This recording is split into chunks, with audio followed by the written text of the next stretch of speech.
자, 이번 주 읽게 될 내용은 열왕기상 1장부터 11장까지입니다. 그리고 거기에 관련된 잠언서를 읽게 되겠습니다. 오늘 본문은 그 중에서도 다윗이 죽기 전에 아들 솔로몬에게 유언을 하는 내용을 우리가 보게 될 건데요. 그 유언의 내용을 어떤 관점으로 우리가 보느냐에 따라서 우리가 받을 수 있는 교훈도 달라질 수가 있습니다.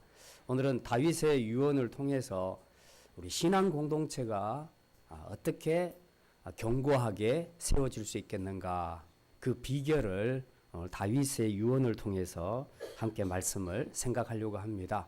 내용이 좀 많긴 한데 오늘은 특별히 이 리더들 중심으로 각 리더들이 신앙 공동체를 굳건하게 세우기 위해서 어떻게 하는 것이 좋겠는가 하는 그 원리를 다윗의 유언을 통해서 우리가 발견을 할 수 있는데요.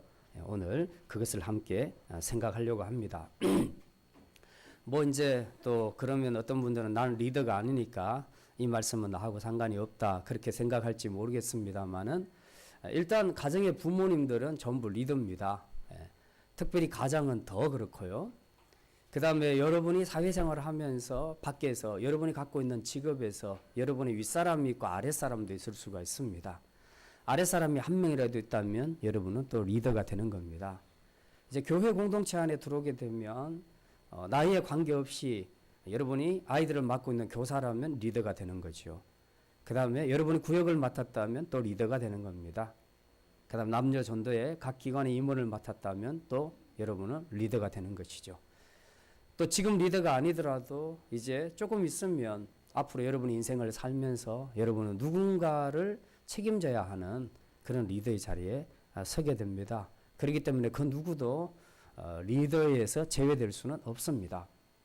그런 측면에서 내가 리더라면 내가 속해 있는 혹은 내가 맡고 있는 이 공동체를 어떻게 하면 건강하게 잘 세워갈 수 있을까? 이제 이런 고민들은 누구나 리더라면 다 하게 될 것입니다. 올해도 새롭게 이제 각 기관에 임원들이 뽑히고 또 교사들도 세워지고 그렇게 했는데 이 뽑힌 임원들이 제가 보니까 어떻게 하면은 자신이 맡은 이 기관을 좀 더 발전시킬 수 있겠는가 고민하는 것이 확실하게 보여졌어요. 굉장히 감사하고 좋은 현상이라고 생각합니다. 자기가 맡았는데 아무 생각 없이 그냥 그렇게 일하는 사람도 있지만 그게 아니라 또 고민하고 모이고 의논하고 계속해서 아이디어를 짜내고 기도하고 이렇게 하는 것이 진짜 건강한 공동체를 세워가는 그 리더라고 생각을 합니다. 이제 그런 리더들이 우리 교회 안에서 계속 세워지고 있다는 것은 굉장히 감사한 일이라고 생각을 합니다. 이제 우리가 리더로서 이런 고민도 하고 또 구성원들에게 어떤 도움을 협조하기도 하고 또 가정의 리더라면 우리 아이들에게 이 공동체를 세워가기 위해서 건강하게 세워가기 위해서 이 아이들에게 뭘 가르치면 좋을까, 뭘 말해주면 좋을까 또 이런 고민들을 하게 될 것입니다. 삼성 이건희 회장이 만약에 죽기 전에 아들에게 유언을 준다면 어떤 내용을 줄 것인가? 물론 이제 사적인 부분이 있고 공적인 부분들이 있을 겁니다. 근데 저는 그렇게 생각을 합니다. 사적인 것은 당연히 하겠지만 공적인 부분에서도 본인이 일궈놓은 그런 그 대기업이기 때문에 그냥 죽으면서 무책임하게 그냥 네가 알아서 해 이렇게 하지는 않을 것 같다는 겁니다. 분명히 지금까지 세워왔던 이 삼성이라는 대기업을 계속해서 더 발전적으로 만들어갈 수 있기 위해서는 자신이 생각하고 있는 혹은 자신이 지금까지 해왔던 그 노하우, 경험 이런 것들을 반영하는 어떤 유언을 할 거라는 거죠. 그래서 앞으로 우리 기업이 더 발전하고 건강하게 세워져 가려면 네가 리더로서 이렇게 해야 되지 않겠느냐 하는 주문을 할 수 있을 거라는 겁니다. 그렇다면 하물며 이 한 나라를 통째 이어받는 후계자라면 다윗이 그 아들 솔로몬에게 그냥 눈 감고 너 알아서 대충 나라 다스려 이렇게 죽지는 않았을 거라는 거죠. 그래서 다윗의 유언을 보면 솔로몬이 장차 통치자로서 이 나라를 다스릴 때에 어떻게 하면 이 신정국가, 이 거대한 신앙 공동체가 아주 견고하게 세워져 갈 수 있을 것인가 하는 그 내용이 분명히 다윗의 유언 안에 담겨 있으리라는 겁니다. 그래서 오늘은 이런 관점에서 우리가 각 가정의 리더이기도 하고 또 교회 공동체 혹은 사회에서 리더 역할을 맡고 있는데 우리가 어떻게 하면 내가 속한 공동체를 더 굳건하게 그리고 발전적으로 건전하게 건강하게 세워갈 수 있을 것인가 하는 그 비결, 그 원리들을 오늘 이 다윗의 유언을 통해서 함께 말씀을 생각하려고 합니다. 오늘 두 가지 말씀을 생각하려고 하는데요. 첫째는 리더는 그 믿음의 대장부답게 말씀을 따라 살아야 합니다. 한번 따라합시다. 리더는 믿음의 대장부답게 말씀을 따라 살아야 합니다. 예, 오늘 그 다윗이 했던 유언 중에 2절 끝부분에 보면요. 너는 힘써 대장부가 되고 그렇게 한 다음에 3절에서 이렇게 말합니다. 우리 3절을 같이 한번 읽겠습니다. 내 하나님 여호와의 명령을 지켜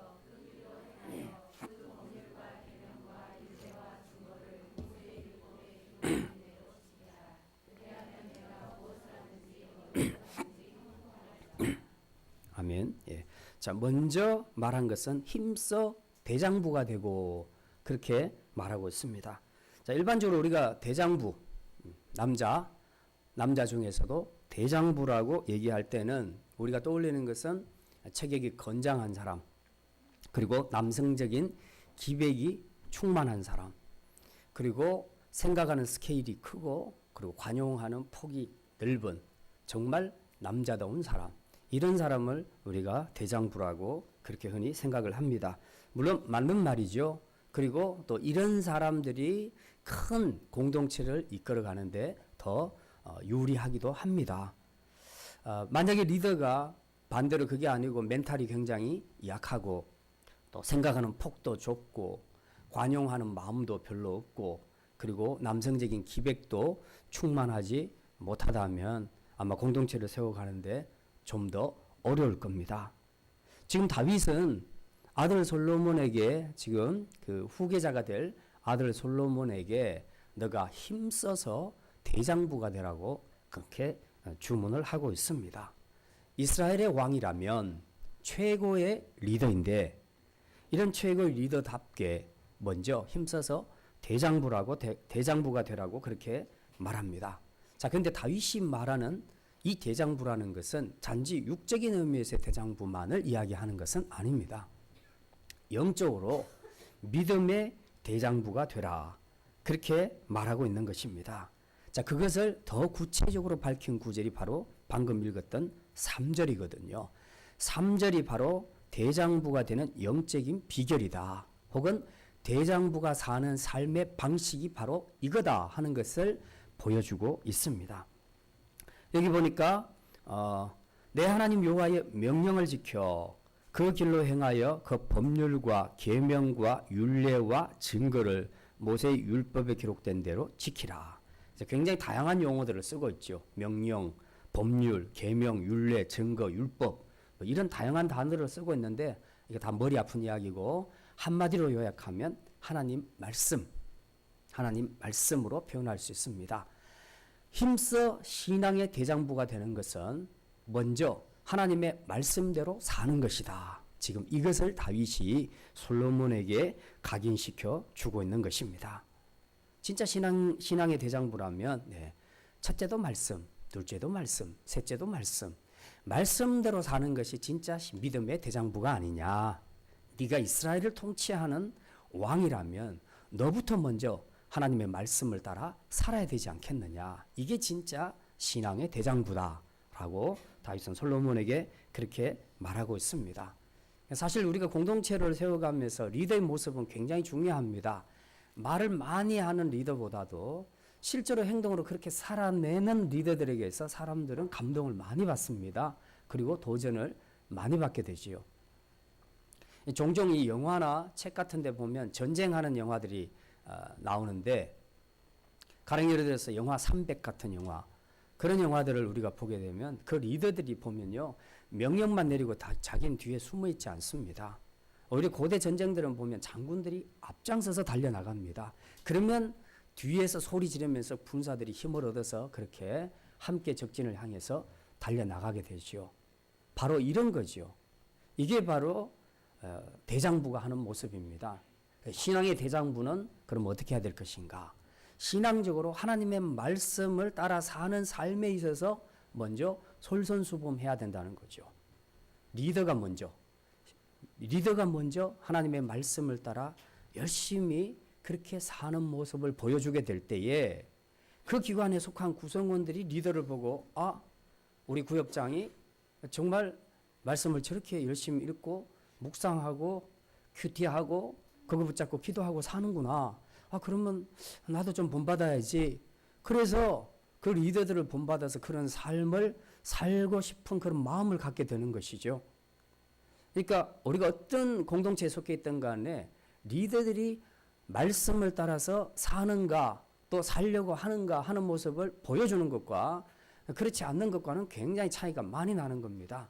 근데 만약 리더가 이런 모습들이 나타나지 않으면 그냥 우리 리더도 아무것도 안 하는데 나도 하지 말지 뭐. 그래서 별로 도전을 받지 못합니다. 그러면 그런 구역이나 그런 기관들은 영적으로 성장하기가 어려운 것이죠. 그래서 오늘 이 말씀을 통해서 우리가 신앙의 영역에서 그 리더가 된 사람들은 반드시 어떤 남아의 호탕한 기질 이런 대장부가 아니라 하나님의 말씀을 솔선수범해서 먼저 그 말씀을 듣고 읽고 사모하고 또 묵상하고 나누고 실천하고 살아가는 그런 모습이 있을 때에 그게 바로 신앙의 대장부가 되는 것이고 그런 신앙의 대장부 밑에 있는 구성원들이 도전을 받아서 더 열심히 신앙의 길을 함께 걸어갈 수 있게 된다는 그런 말씀입니다. 그래서 리더의 삶은 말씀을 따라 사는 삶은 구성원들에게 엄청난 영향력을 줄 수 있다. 여러분이 가정의 가장으로서 혹은 부모로서 아이들한테 교육을 할 때도 마찬가지입니다.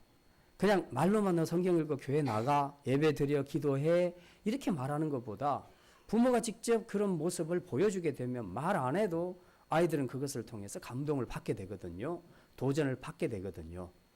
그래서 우리 리더의 삶은 굉장히 중요하다는 것입니다. 그래서 올 한 해 우리 모든 각 가정의 부모 되시는 분들 또 우리 교회의 각 기관을 섬기시는 모든 리더들이 이렇게 하나님 앞에서 내 가정을 또 내가 속한 기관과 우리 교회 공동체를 건강하게 세워갈 수 있게 해서는 다른 누구가 아닌 나 자신, 리더로 세워진 나 자신이 먼저 하나님의 말씀을 따라 사는 이런 신앙의 대장부가 되는 것이 중요하다라는 생각을 가지면서 이런 모습으로 하나님이 기뻐하시는 아름다운 공동체를 세워갈 수 있기를 주님의 이름으로 축원합니다. 두 번째로 리더는 다음 세대를 위해 신앙 공동체의 방해 요소를 제거해야 합니다. 자, 한번 따라합시다. 리더는 다음 세대를 위해 신앙 공동체의 방해 요소를 제거해야 합니다.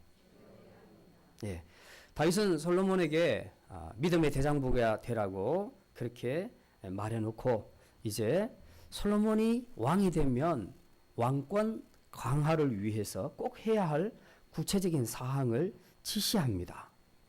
그게 뭐냐 하면은 신앙 공동체의 성장에 방해가 되는 요소가 있다는 거죠. 그걸 제거하라는 겁니다. 다윗이 말하는 방해 요소는 사람이었습니다. 그 사람이 누구였는가? 오늘 두 사람을 지목하고 있는데요. 요압과 시므이입니다. 요압과 시므이.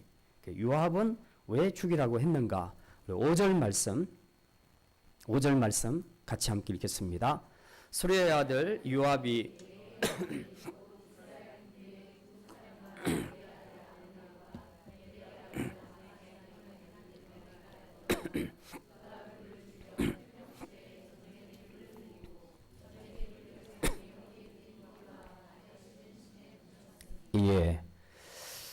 요압을 반드시 제거하라고 그렇게 말하고 있습니다.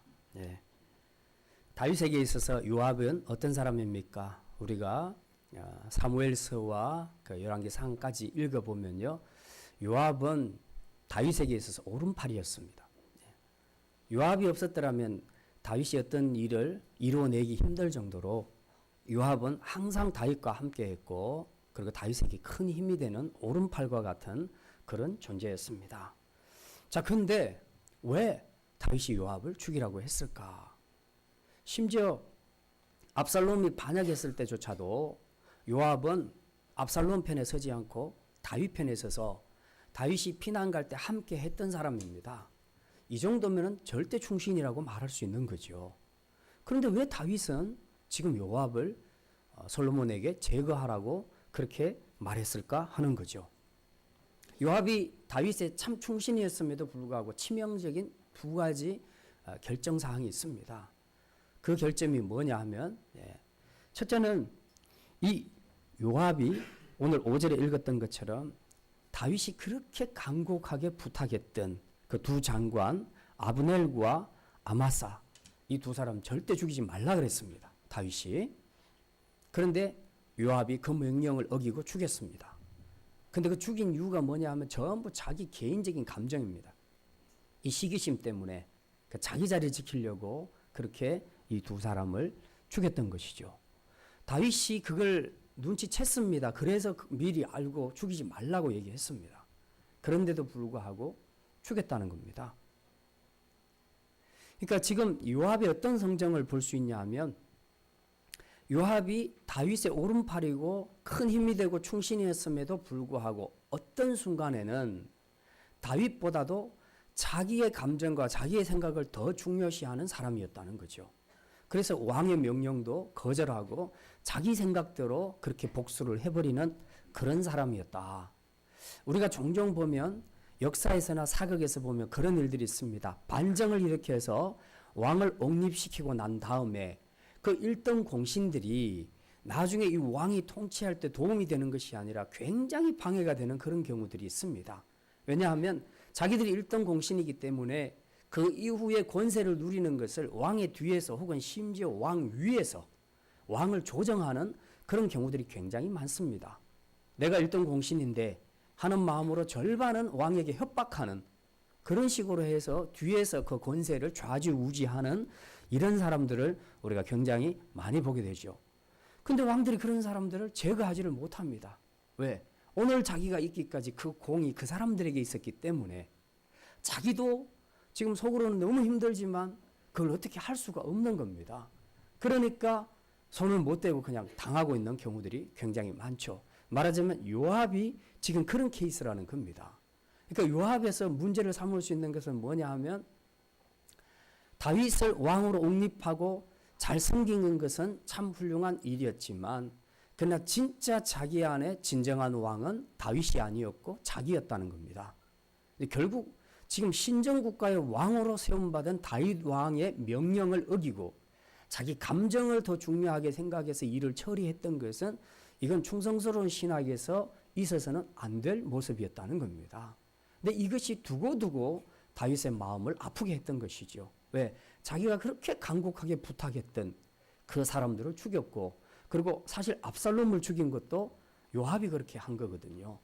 그래서 이 마음의 상처를 몇 번씩이나 줬거든요. 자, 그렇게 한 부분, 이게 굉장히 다윗에게는 이제 크게 어려웠던 그런 부분이었습니다.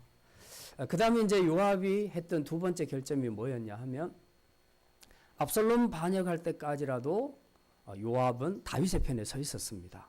근데 나중에 보면 열왕기상 1장에 이제 그 내용이 나옵니다. 아도니아라는 아들, 다윗의 네 번째 아들 아도니아가 반역을 한번 일으킵니다. 그래서 그 솔로몬이 왕이 못 되고 아도니아가 왕이 되도록 그렇게 아도니아가 반란을 일으키는데, 그 일에 함께한 사람이 누구냐 하면 요압입니다. 요압이 어느 순간에 아도니아 편에 가서 지금 반란을 도와서 그렇게 그 다윗을 배반하게 되지요. 자, 이것도 어떻게 보면 잘 이해가 안 되는 대목인데, 왜 이렇게 열심히 충성스럽게 다윗 편에 섰던 사람이 한순간에, 요압도 아니고 아도니아의 배반에 이렇게 함께 줄을 섰는가? 이제 그것도 분석해 보면 다 정치적인 목적입니다. 그동안 다윗을 뒤에서 도우면서 다윗을 좌지우지했지요. 이제는 아도니아를 옹립시켜 놓고 나중에 자기가 아도니아를 좌지우지하고 싶은 그런 권세욕이 또 있었던 겁니다. 그래서 요압이 아도니아의 반란에 참여하게 된 거죠. 자, 이 두 가지 사건 때문에 다윗은 마음에 굉장히 큰 상처를 받았습니다. 저게 분명히 내 충신인 건 맞는데, 나를 위해서 한 일도 많은데, 근데 결정적인 순간에 나에게 내 허를 찌르고 내 가슴, 내 등에다가 비수를 꽂았다. 그렇게 생각을 하는 것이죠. 그런데 그 모든 것을 알고 있었지만 다윗은 요압을 제거할 수가 없었습니다. 왜? 그동안 자기를 위해서 한 일이 있으니까 자기 손으로는 제거할 수가 없었습니다. 그러나 자기 아들이 왕이 되면 적어도 이런 사람이 아들 옆에 있어서는 안 된다는 판단을 한 겁니다. 그래서 네가 왕이 되면 요압은 반드시 제거해라.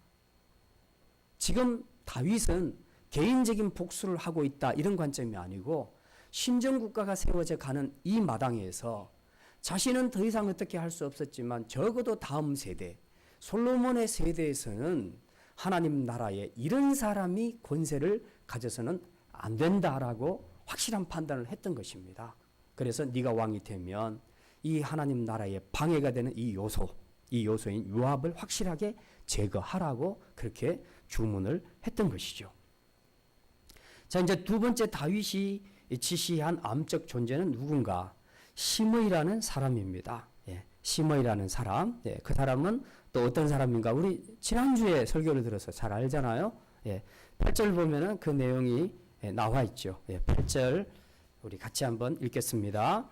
바후림 베냐민 사람 게라의 아들 시므이가 너와 함께 있나니 그는 내가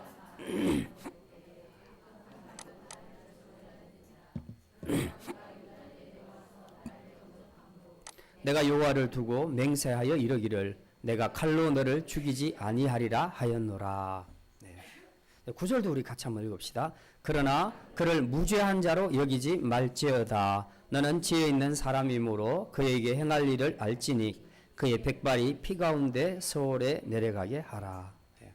우리 지난주 말씀을 들은 대로 시므이가 행한 악행이 어떤 겁니까? 지금 아들 압살롬의 반역 때문에 맨발로 머리를 풀면서 울면서 통곡하면서 피난길에 오른 그 다윗 왕을 돌을 던지며 저주했던 사람이 바로 시므이 아닙니까? 이게 우리 지난주에 묵상했던 내용이지요. 자, 이런 시므이에 대해서 다윗이 그를 단칼에 해칠 수 있었음에도 불구하고 해치우지 않은 이유가 뭐라고 했습니까? 그렇죠. 시므이가 자기에게 한 저주를 하나님이 자신을 책망하는 말씀으로 받아들였기 때문에 그를 죽일 수가 없었던 겁니다. 시므이가 잘했다는 게 아니잖아요. 시므이는 분명히 잘못했지만 그러나 하나님이 저 악한 사람을 들어서 자기에게 지금 책망하고 계시는 걸로 받아들였기 때문에 시므이에게 손을 댈 수가 없었던 것입니다. 그렇지만은 이제 또 자기가 약속을 했으니까 그러나 이제 자기가 죽고 솔로몬이 이제 이스라엘을 통치하는 그런 세대가 오게 되면 그때는 이런 암적인 존재는 살려둬서는 안 된다는 겁니다. 나는 하나님 앞에 약속한 바가 있으니까 시므이를 내 손으로 제거할 수는 없지만 너는 제거를 하는 것이 맞다. 그래서 제거하되 아주 지혜롭게 제거해라. 말하자면 정치적인 얘기죠. 표시 안 나게 눈에 안 띄게 적당한 구실을 삼아서 죽이라고 그렇게 말하는 거죠. 그 나중에 뒤에 보면 실제로 그렇습니다. 시므이에게 약속을 합니다. 너 이 땅에서 떠나지 마라. 한 발짝이라도 떠나면 죽는다. 너 우리 아버지한테 한 잘못을 내가 알고 있는데 살려주지만 네가 이 땅을 떠나서는 안 된다라고 말합니다. 그래서 시므이도 좋다고 약속을 하지요. 근데 나중에 시므이가 무슨 일로 그 땅을 벗어나게 됩니다. 그거 구실을 삼아서 솔로몬이 바로 죽여버리죠. 정치적이긴 하지만 그러나 분명히 다윗은 하나님 나라를 세워가는 입장에서 이런 암적인 존재는 사람이 바뀌고 통치자가 바뀌어도 계속 그 사람은 변화되지 않으니까 그런 사람을 옆에 두고 있다가는 또 어떤 문제가 생길지 모른다. 그래서 하나님 나라를 세워가는데 방해되는 이 인물들은 확실하게 제거를 하라고 그렇게 말하고 있습니다. 이제 그렇게 말해놓고 7절에 보면요. 7절에 보면 이제 반대되는 포상하라고 말하는 사람도 하나 있습니다. 우리 7절 말씀 같이 한번 읽겠습니다. 마땅히 길랍 바르실레의 아들들에게 은총을 베풀어 그들이 내 상에서 먹는 자 중에 참여하게 하라. 낯을 피하여 도망할 때에 그들이 내게 나왔느니라. 아멘. 압살롬이 반역할 때에 다윗이 피난 생활을 하잖아요. 그때 이제 음식도 부족하고 여러 가지로 그 힘든 과정에서 이 바르실레가 나와서 모든 일행들에게 음식을 다 제공을 합니다. 그리고 쉬도록 그렇게 편의를 제공을 해주죠. 사람이 피난살이 할 때 먹고 사는 이 생존의 문제가 절박한 상황에 놓여 있을 때 도움을 받으면 그 도움은 굉장히 사람을 감동하게 하지요. 왜? 모든 사람들이 다 배신하고 떠났는데 저 사람만 나를 믿어주고 끝까지 나에게 선의를 베풀고 호의를 베풀어 준다면 그 사람에게 느끼는 감동이 얼마나 크겠습니까? 그래서 다윗의 마음에 두고두고 이 바르실레가 자기에게 베풀어 준 호의가 너무 고마웠던 거죠. 그래서 죽으면서까지도 솔로몬에게 그걸 부탁하고 있지요. 지금 바르실레는 아마 죽은 것 같습니다. 그러나 그 아들들은 살아 있으니까 그 아들들에게 지금 네 상에서 먹는 자 중에 참여하게 하라. 불러서 그 아들 불러서 왕궁에서 네가 식사를 할 때 그 아들들도 동일한 자격으로 앉아서 먹을 수 있는 그런 특권을 주고 은혜를 베풀어 주라고 그렇게 유언을 하고 있습니다. 이게 바로 선을 행한 자를 향한 포상이지요.